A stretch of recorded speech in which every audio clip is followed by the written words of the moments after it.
Apocalyptic is a style of writing. It's a genre of material.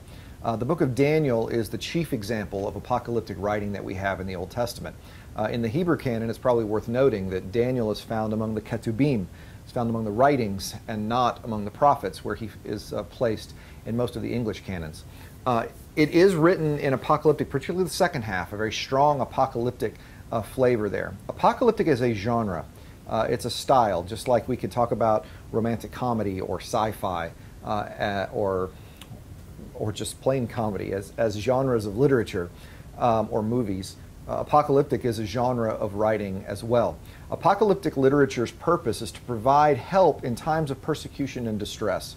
So apocalyptic literature's message is always designed to be hopeful for the faithful. If you are interpreting an apocalyptic passage and your interpretation or your exegesis does not provide hope for the faithful, then you are probably forcing a meaning onto the text that's not intended. The purpose of apocalyptic is to provide hope for the faithful. What are some characteristics of apocalyptic? Well, there are several. First of all, visions are commonplace. Very often in visions you have an interpreting angel. The angel is usually there to help the messenger receiving the vision understand his vision properly. A lot of animal and numerical symbolisms, when you get a lot of numbers of 7s and 12s and 6s and those sorts of numbers that perhaps you have been exposed to in other places.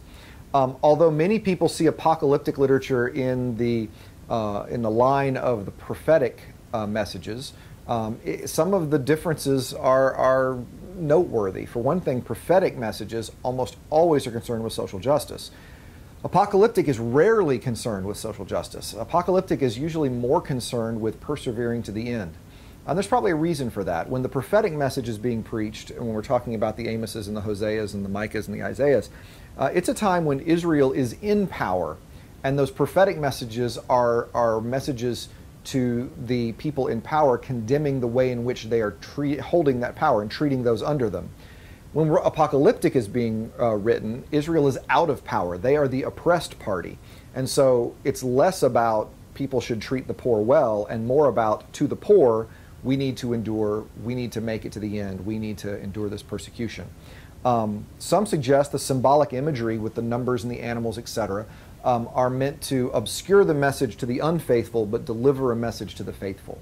I've often likened this kind of interpretation of apocalyptic to black spirituals in the Civil War period. In the black spirituals, you have a lot of biblical imagery that is used in the songs, but they are used in such a way to convey messages. I mean, Underground Railroad messages were conveyed in the singing of some of these spirituals. To the master and the oppressor, it sounded as though, oh, aren't those slaves just very devoted and very spiritual? When in fact the slaves were leaving, and the masters and oppressors were oblivious because they'd hidden that message. Apocalyptic does the same sort of thing. Sometimes that meaning is very obscure and we've lost the key. Sometimes it's rather obvious what that meaning is. In Revelation, when John talks about the Babylon of the seven hills, you don't need a decoder ring to know that we're talking about Rome in that context. But other places, the interpretation is a little more difficult.